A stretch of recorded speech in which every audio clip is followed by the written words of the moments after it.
Ronaldoning qo'ldagi quduqdan bormi degandagi otgan tayyorlayapti aka o'zi. Nima bu? Ukam, bu pitsa quduq deyiladi. Nimalar qo'shasiz buni ichiga aka? Buning ichiga birinchi o'rinda shaxsan meni mehrim qo'shiladi. Undan keyin salzbargi va ikkita sir.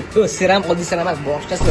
Keyin sosiska. Bu yegerskiy sosiska deyiladi, yegerskiy. Undan keyin qayerda do'stlar? Pomidor qo'shiladi va botiring. Undan keyin o'zidan anaqa firmaning sousimizni qo'shamiz. Qarab ekan. Undan keyin kolbasa qo'shamiz.